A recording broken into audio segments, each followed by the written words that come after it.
Imagine the hush that falls over a room the moment someone steps up to the podium and dares to challenge convention.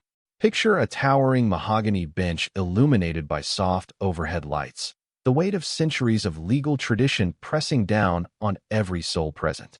It's a scene steeped in solemnity, defined by unspoken rules, and inhabited by people who speak in precise syllables.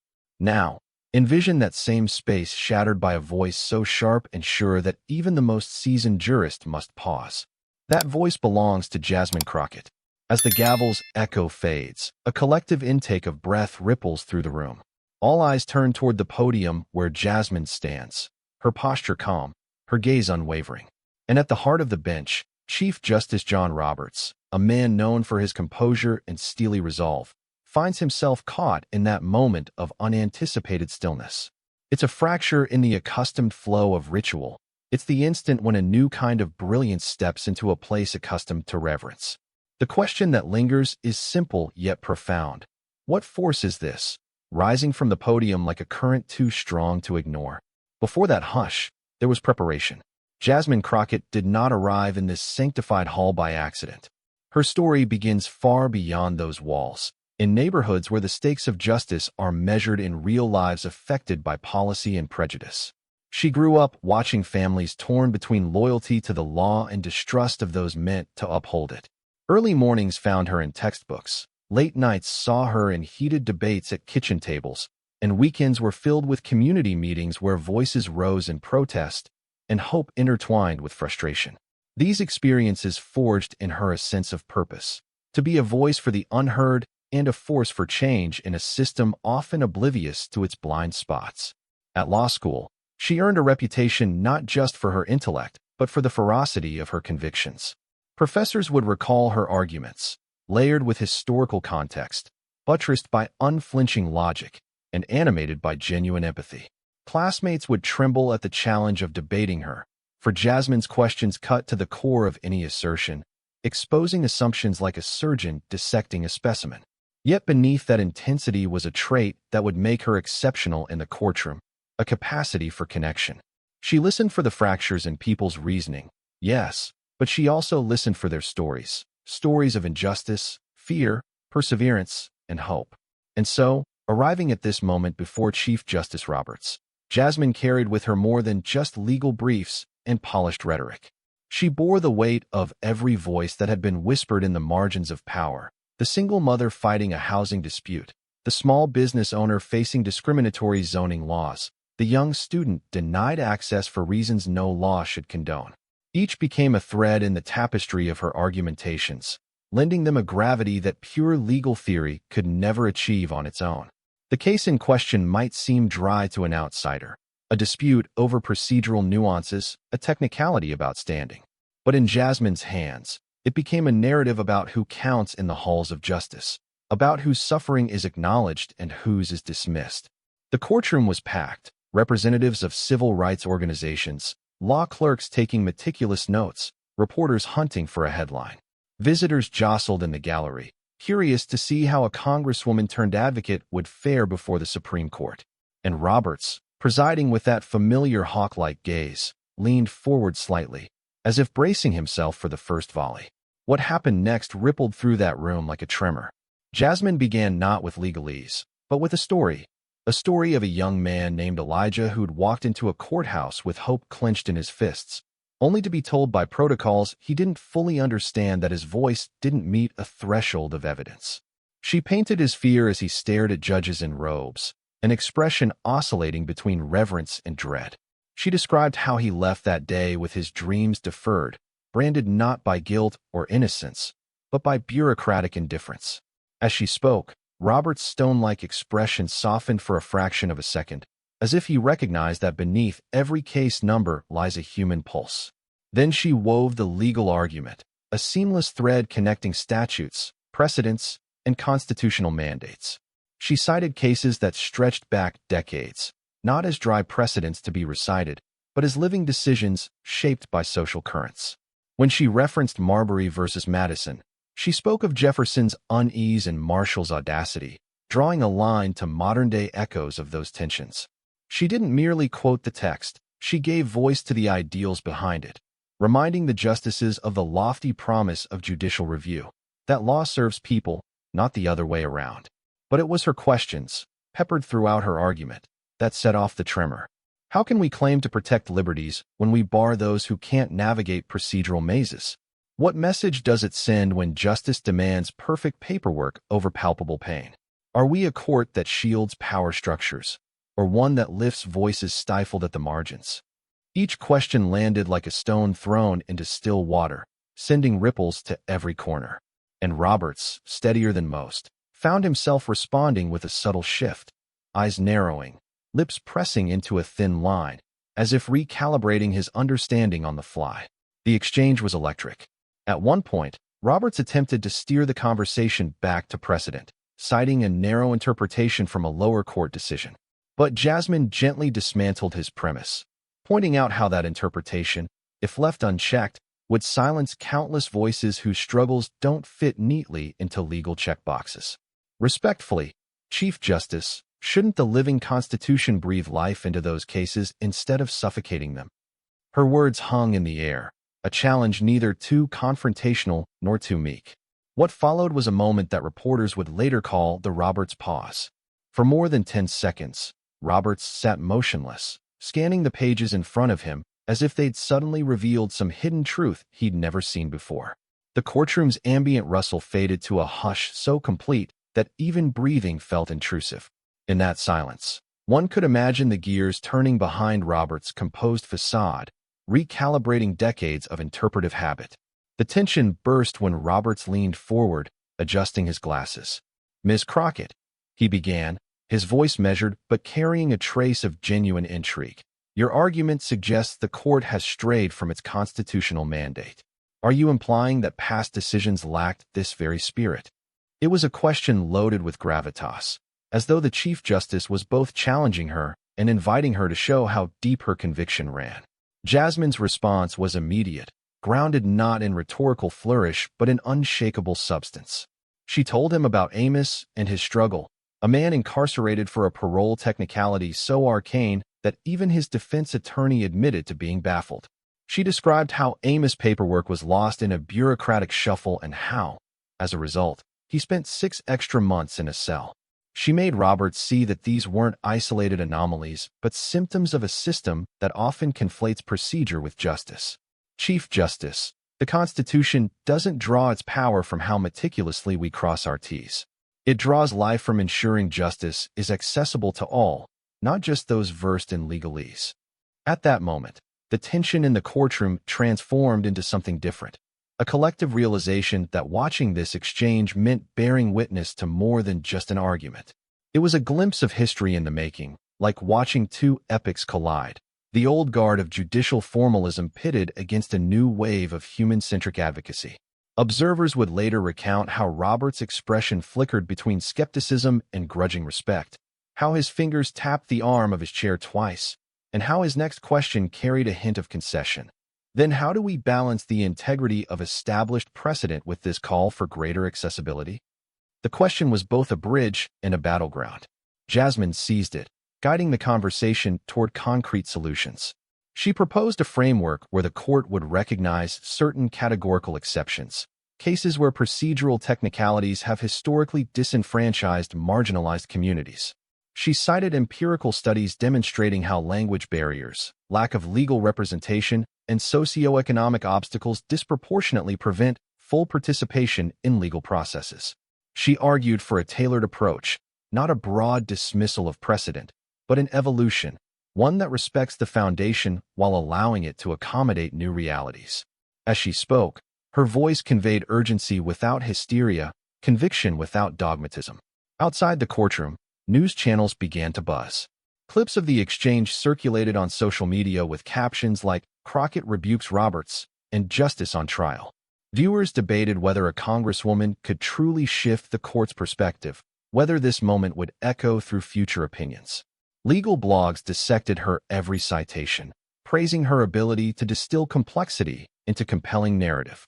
Advocacy groups hailed the exchange as a turning point, a signal that the Supreme Court might finally reckon with the human consequences of its procedural strictures. In legislative halls, whispers started. Could Jasmine Crockett's argument inspire new bills aimed at reducing procedural barriers? At dinner tables, families puzzled over the idea that their access to justice could hinge on finding the right form or paying a filing fee. But back in that hushed chamber, neither Roberts nor the other justices were swayed by headlines. They listened as Jasmine transitioned into her closing arguments, turning to each justice by name, acknowledging their past rulings while gently pointing out the human cost of rigid adherence. She did not lecture. She invited them to imagine themselves as citizens seeking redress for wrongs, forced to navigate a labyrinth of documentation while their grievances festered. She urged them to remember that the law's highest calling is to be just, not just lawful. When she concluded, the courtroom remained silent for what felt like an eternity. Then, almost imperceptibly, Roberts tapped the gavel and wrapped the session. People would file out with quivering lips and racing hearts, some wiping tears, others jotting notes feverishly, all aware they'd witnessed something rare, a moment when oratory was more than display. It was a force capable of bending even the most immovable legal structures toward empathy. In the immediate aftermath, Roberts retreated with his clerks to deliberate. What would they say in their opinion? Would they incorporate Jasmine's vision of accessible justice? Or would precedent hold firm?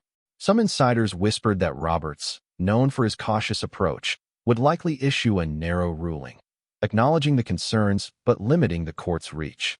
Others speculated that Crockett's eloquence had tipped the scales enough to force broader reform. Regardless of the outcome, one fact seemed certain: the court's perception of its own role had shifted, even if only inch by inch. Meanwhile, Jasmine stepped out of the courtroom into a flurry of camera flashes. Reporters thrust microphones toward her, eager to capture her reaction. She offered a measured smile and spoke of responsibility, how her duty extended beyond winning cases to amplifying voices. She spoke of the hundreds of stories she carried with her, stories like Elijah's and Amos's, that wouldn't vanish when the cameras turned off. And then she made it clear that her fight was just starting. This hearing was but a step in a broader crusade to redefine access to justice. The story didn't end with a single case or a single day. Across the nation, grassroots organizations began to coordinate access to justice workshops, training ordinary citizens on navigating court procedures. Law schools introduced seminars inspired by Crockett's framework, challenging future attorneys to consider the human stakes behind every docket. In Congress, discussions emerged about waiving certain filing fees for low-income litigants or simplifying forms to reduce procedural pitfalls. And even within the Supreme Court, clerks reportedly adjusted their briefing memos to highlight personal narratives alongside legal arguments, inspired by the palpable impact of Jasmine's storytelling. Yet for all the momentum, there were murmurings of pushback. Critics accused Crockett of overreaching, of presuming to lecture the court on matters they felt were outside her jurisdiction. They argued that procedure exists to maintain order and that tinkering with it could invite chaos. Some legal traditionalists insisted that any change must come from legislative action, not judicial reinterpretation. These debates raged in editorials and academic journals, underscoring the tension between change and continuity. But Jasmine, ever the storyteller, framed these disputes as two sides of a moral question. Were procedural rules meant to exclude or to serve? Back in Washington, as she returned to her duties in Congress, Crockett found herself balancing dual roles. On one hand, she was a legislator crafting policy. On the other, she was an advocate seeking to influence judicial philosophy. She navigated committee meetings by day and consulted with civil rights lawyers by night. She knew that the path she'd illuminated before Roberts was fraught with challenges, political compromises, institutional inertia, and the ever-present question of whether empathy can truly be codified. But she held fast to a conviction that stories have the power to reshape laws, and that when the highest court pauses in its cadence to listen, change becomes possible. For Chief Justice Roberts, the encounter left a lasting imprint. Insiders describe how he spent late nights rereading transcripts, annotating margins, and debating with fellow justices. Occasionally, he'd slip into conversation a reference to the human element, a phrase he seldom used before. Some colleagues noticed that when Roberts wrote opinions in the months following, his language carried a subtle shift, an acknowledgement that law exists in the context of lived experience. Whether this shift would persist, legal observers could not say. Roberts' legacy was still in motion. But one thing was clear: Jasmine Crockett had opened a door, and that door would not close quietly. Stories began to circulate about other instances where Crockett's approach paid dividends. A federal appellate court judge cited her framework in a dissent, chastising the majority for ignoring the plight of a family torn apart by procedural denial. A state Supreme Court justice invoked Crockett when enlarging access to public defenders, noting that her arguments had exposed a gap in justice that no amount of legalese could obscure. In living rooms far from Washington, parents told their children about the moment a congresswoman named Jasmine spoke truth to power with such precision that even the Chief Justice trembled. They spoke of how one woman's voice, drawn from real grievances, reshaped conversations at the highest levels. And yet, Jasmine remained grounded. Friends say that when she returned home to Dallas, she spent weekends visiting community centers, listening to stories that reminded her why she'd taken up this mantle. She still encountered skepticism, people who had grown weary of promises of justice only to find empty words. But she pressed on, convinced that each story she heard, each voice she amplified, laid another brick in the foundation of a fairer system. She juggled late-night strategy sessions with tutoring neighborhood youth, demonstrating that activism and empathy could walk hand in hand. Meanwhile, the media tried to distill the moment into catchy headlines. Rising star shocks Roberts. Justice meets its match. The congresswoman who made the court blink. Yet none captured the depth of what had transpired. A collision between procedure and people, an instance where law met the raw pulse of humanity. Jasmine's supporters argued that reducing the event to sensational soundbites missed the point that words wield power when they carry truth, and when those who speak them refuse to be ignored. As months passed, the case remained under deliberation. Amicus briefs poured in from civil rights groups, legal think tanks, and concerned citizens. Each drew upon Jasmine's line of reasoning, seeking to expand its reach to other procedural areas: the right to counsel, voting rights, immigration hearings. It was as though her argument had ignited a wildfire, burning through complacency and lighting embers of reform.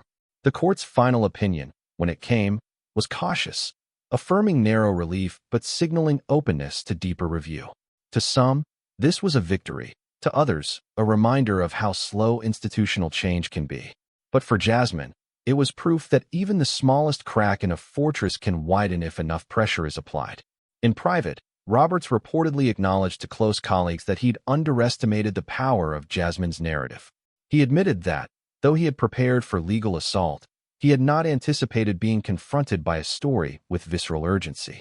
He reflected on his own upbringing, how growing up in suburban Maryland, he'd never encountered a courtroom from which ordinary people were excluded for mundane reasons. He confessed that Jasmine's stories forced him to reconsider the meaning of access and equity. Whether this confession would echo in future rulings remained to be seen, but its resonance was undeniable. Among the young lawyers who witnessed the exchange, a shift took hold. They began to craft briefs differently, weaving in human stories, empirical data, and legal precedent with a newfound awareness that emotion and logic could be partners rather than adversaries. They cited Jasmine's performance as proof that justices listen differently when arguments are tethered to real-life consequences. Law professors adjusted curricula to emphasize narrative advocacy, assigning students to gather client histories and to present them alongside legal arguments. Clinics emerged, named after Crockett, focused on bridging gaps between procedural complexities and community needs. Yet Jasmine's narrative journey did not end there. She was soon invited to speak at universities, legal forums, and civic events. Everywhere she went, she carried with her the same calm conviction, reminding audiences that change often begins with a single voice refusing to accept complacency. She detailed how, standing before Roberts, she felt the weight of tradition but refused to be intimidated. She spoke of harnessing doubt, how every question Roberts posed became an opportunity to deepen her argument, how every challenge refined her focus. And her advice to aspiring advocates was simple: know your law, yes, but also know the people behind the statutes. The story of John Roberts and Jasmine Crockett became a case study in legal ethics classes, a vivid example of how the highest court can be nudged to confront the human face of its decisions. It also raised questions about power dynamics, about who gets to speak and who gets heard. Some critics cautioned against romanticizing the moment, arguing that true reform demands sustained legislative and grassroots efforts, not just courtroom dramatics. They worried that focusing on personality over policy could obscure the need for structural change. But even they conceded that Jasmine had achieved something rare. She had captured the court's attention and forced a moment of reflection. For Roberts, that moment remained a point of contemplation. He found himself, on occasion, rereading Jasmine's oral argument, marveling at her ability to intertwine data, precedent, and raw narrative. He recognized that the law's legitimacy rests not only on its logic, but also on its moral resonance. And in private chambers, he spoke of the necessity to guard the court's traditions while remaining mindful of the evolving needs of society. His clerks would later describe his philosophy as subtly transformed, less focused on pure textualism, more attuned to the stories that give law its soul. But perhaps the most enduring legacy of that encounter lies beyond legal circles. In classrooms across the country, students learned that a single voice could alter discourse at the highest levels. In living rooms, families debated the meaning of access to justice and the importance of procedural fairness. In community centers, organizers used Jasmine's example to teach civic engagement, encouraging people who had once felt voiceless to see their stories as instruments of change. And for the broader public, the image of the stoic Chief Justice Roberts leaning in, captivated by a young congresswoman's words, offered a fleeting glimpse of what democratic dialogue can achieve. Now, as you listen to this story unfold, you may wonder, what does it mean for us? How can we, from our own corners of life, carry forward the spirit of Jasmine's argument? The answer is both simple and profound. We pay attention to the stories behind the policies, we question procedures that exclude, and we speak up when we see injustice. We remember that an idea, articulated with clarity and empathy, can resonate even in the most hallowed halls. We understand that law is not a closed book, but a living dialogue between those who make it and those it serves. As this part of our journey draws to a close, imagine the countless people whose futures hinged on the outcome of that case. Parents seeking protection from unfair eviction, workers fighting for due process, immigrants navigating complex bureaucracies. Picture them drawing hope from Jasmine's success, believing that if one person can capture the attention of the highest court, then perhaps their own struggles deserve attention too. And consider this: if you find yourself facing an obstacle, be it daunting bureaucracy or in different institutions, remember that there is power in your story. There is power in speaking truth to power, in blending facts with feeling, and in refusing to accept that procedure should overshadow principle. The next chapters of this tale will unfold in the days and months ahead, as we explore how Jasmine's approach influenced subsequent rulings, how congressional efforts sought to codify her principles, and how a Chief Justice's perspective continued to evolve. We'll delve into the challenges that emerged, the criticisms that surfaced, and the victories, small and large, that reshaped the landscape of American justice. But for now, hold on to the image of that courtroom, the hush, the poised Congresswoman, the astonished Chief Justice, and the sense that in that instant, the scales of justice trembled. Thank you for listening. If you're inspired by Jasmine Crockett's unwavering resolve and want to see more stories that reveal how ordinary individuals can spark extraordinary change, make sure to subscribe. Your support helps bring these voices to light.